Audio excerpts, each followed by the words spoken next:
Hello friends, welcome to our YouTube channel. तो आज हम लोग बात करने वाले हैं कि यूजी सेमेस्टर में बहुत सारे बच्चों का जो है वो बैक लग जाता है। और इस बैक लगने के पीछे कारण क्या है कि बहुत सारे बच्चे जो हैं अच्छे से कॉपी को लिख नहीं पाते हैं। किस हिसाब से लिखना है यही उन लोगों को पता नहीं। तो यदि आप सही तरीके से कॉपी को लिखिएगा, एक पैटर्न को फॉलो कीजिएगा, तो आपका मार्क्स जो है वो कभी नहीं कम होगा। एग्ज़ामिनर जो है या जो चेक करने वाले हैं वो आपको अच्छे से मार्क्स देंगे। ठीक है। और किस तरीके से कॉपी को लिखना है इसके बारे में आज हम लोग बात करने वाले हैं कि कैसे कॉपी को लिखा जाना है। ठीक है। और जितने भी बच्चे हैं, ठीक है, अगर इस तरीके को फॉलो करते हैं तो उसका मार्क्स जो है वो बहुत अच्छे से मिलेगा। आप जानते हैं कि जो मार्क्स है वो पूरा कॉपी जब चेक होता है तो कॉपी चेक करने के दौरान उतना एक एक वर्ड को पढ़ करके नहीं देखा जा सकता, क्योंकि बहुत ज़्यादा संख्या में जो वर्ड है, शब्द है, लिखा होता है और उतना पढ़ करके नंबर दे पाना पॉसिबल नहीं है।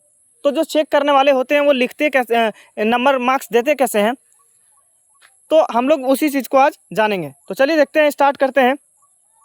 जब भी आप किसी आंसर को लिखते हैं, ठीक है, तो आंसर लिखने के लिए आप जैसे मान लीजिए ये पेज है, ठीक है, इस पेज में क्या कीजिए, सबसे पहले जैसे ही कॉपी आपको मिलता है तो पेज को 4 भाग में डिवाइड कर लीजिए और उन 4 भाग में से एक भाग जो है उसको क्या कर दीजिए, ऐसे लाइन कर दीजिए, उसको अलग कर दीजिए। ठीक है। आपको 3 भाग में ही आंसर लिखना है, 4 भाग में से 3 भाग में ही आंसर लिखना है। इससे आपका क्या होगा कि अगर मान लीजिए बहुत कम वर्ड भी आपको आता है तो आसानी से पेज आपका जो है वो क्या होगा, भर जाएगा। और ये काम करने के बाद आपको करना क्या है, दूसरा नंबर समझिएगा। पहला समझ गए कि पेज को 4 भाग में फोल्ड करना है, या अगर स्केल लेकर के जाते हैं आप तो स्केल ले जाइए एग्ज़ाम में और उसको 4 भाग में से एक भाग को क्या कर दीजिए, ऐसे लाइनिंग कर दीजिए।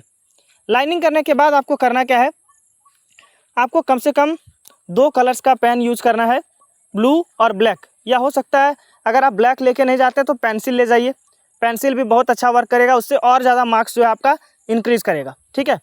जैसे करना क्या है, कोई भी क्वेश्चन आता है तो स्टार्टिंग में क्या कीजिए, ऊपर का 2-3 लाइन जो है वो छोड़ दीजिए, 2-3 लाइन छोड़ दीजिए, या 2 लाइन कम से कम छोड़ दीजिए, 2 लाइन ऊपर का। 2 लाइन छोड़ने के बाद क्या कीजिए, जैसे आप लिखते हैं क्वेश्चन नंबर 1 का आंसर, क्वेश्चन 2 का, ऐसे लिखते हैं, तो लिखने के टाइम क्या कीजिए, आप 2 लाइन छोड़ने के बाद आप उसमें आंसर नंबर लिखिए। ठीक है। जैसे आंसर पूरा लिखिएगा, ANSWER। ठीक है। आंसर नंबर दे करके आपको यहाँ लिख देना है कि कितने नंबर का आंसर आप लिख रहे हैं। जैसे 1 का लिख रहे हैं तो 1 कर दीजिए, 2 का लिख रहे हैं तो 2 कर दीजिए, 2 लाइन छोड़ने के बाद। उसके बाद आपको क्या करना है कि आंसर नंबर लिखने के बाद सबसे पहले आप एक काम और कर सकते हैं। यदि आप क्वेश्चन लिख पाते हैं एग्जाम में तो बहुत अच्छा है कि उससे आपका पेज जो है वो भरा भरा दिखेगा और मार्क्स आपको अच्छे से मिलेगा। ठीक है। और हैंडराइटिंग का और अच्छे तरीके से लिखने का इसमें बहुत ज़्यादा निर्भर करता है। तो जैसे ही आप आंसर नंबर लिखते हैं फिर एक लाइन छोड़ दीजिए। एक लाइन छोड़ने के बाद क्या कीजिए, जैसे कोई आंसर लिखते हैं तो उसका प्रस्तावना या उसका भूमिका, उसको हेडिंग के रूप में बनाइए। ठीक है। जैसे आप यहाँ लिखते हैं किसी भी टॉपिक का आपको भूमिका लिखना है, एक लाइन छोड़ने के बाद भूमिका लिखे, ठीक है, डैश दे दीजिए, इसको अंडरलाइन कर दीजिए। ठीक है।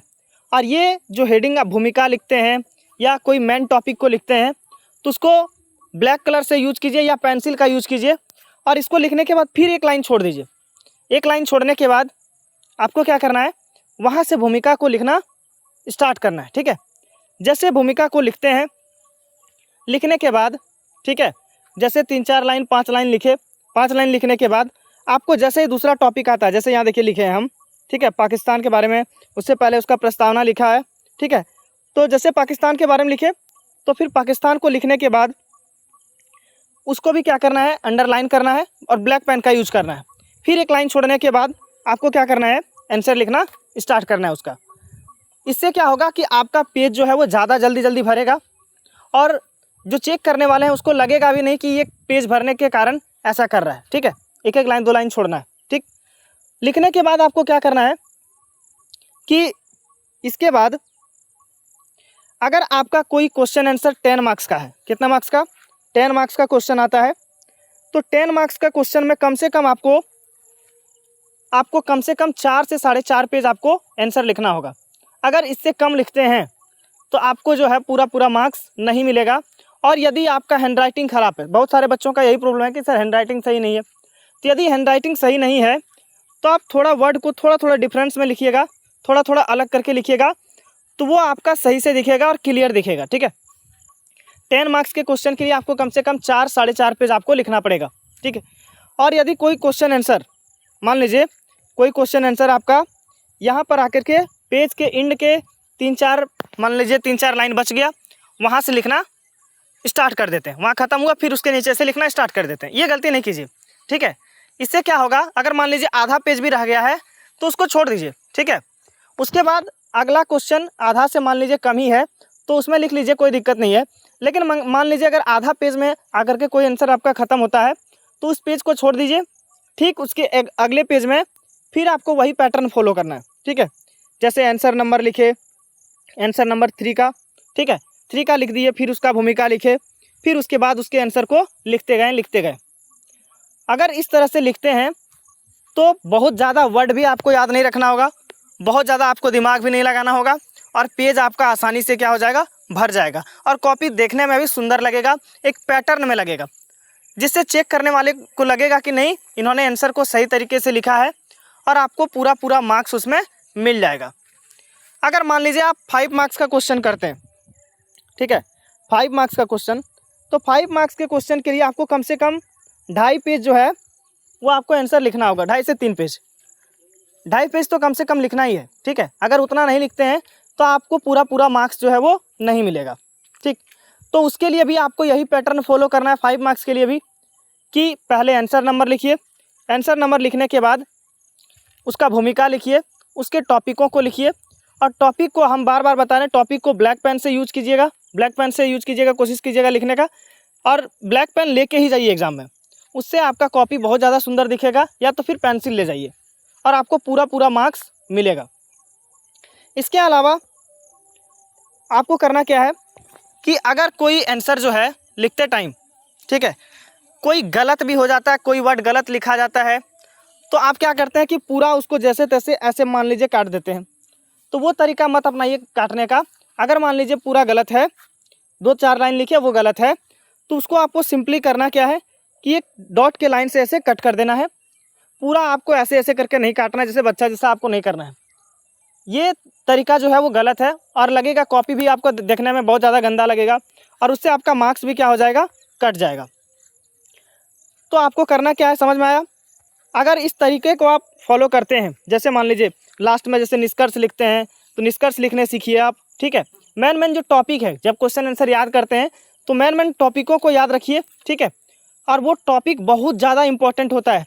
अगर ऐसे आप आंसर नहीं लिख पाते हैं, इसीलिए आपका आंसर जो मार्क्स जो है वो कट जाता है, आप फेल कर जाते हैं, बैक लग जाता है इसी कारण से। तो अगर आप इस पैटर्न में आंसर को लिखिएगा तो आपको कभी परेशानी नहीं होगी। आप एक बार ट्राई करके देखिएगा, जो हम बोले एक बार फिर से बताते हैं। 1-2 लाइन छोड़ने के बाद आपको बीच में, पेज के बीचों बीच लिखिएगा आंसर नंबर, या आंसर नंबर से पहले आपका उसमें लिखा रहता है खंड क है, खंड ग है, तो आप उसके ऊपर में लिख दीजिएगा कि ये जो है खंड क का आंसर है या खंड ए का आंसर है। ठीक है, उसको लिख दीजिएगा। फिर आंसर नंबर लिखिएगा कितने का आप लिख रहे हैं। उसको लिखने के बाद आप क्या कीजिए, फिर 1 लाइन छोड़ दीजिए। 1 लाइन छोड़ने के बाद भूमिका लिखिए, भूमिका को डैश दे करके फिर 1 लाइन छोड़ दीजिए। 1 लाइन छोड़ने के बाद कुछ लाइन लिखिए उसमें, और लिखने के बाद फिर 1 लाइन छोड़ करके दूसरे लाइन में आपको क्या करना है, फिर उसका दूसरा हेडिंग को लिखना है। ठीक, अगर इस तरीके को अपनाते हैं तो आप बहुत अच्छा मार्क्स ला सकते हैं। तो ये वीडियो जो है, जो बच्चे नहीं लिख पाते हैं कॉपी अच्छे तरीके से, उनके लिए बहुत ज़्यादा हेल्पफुल होगा।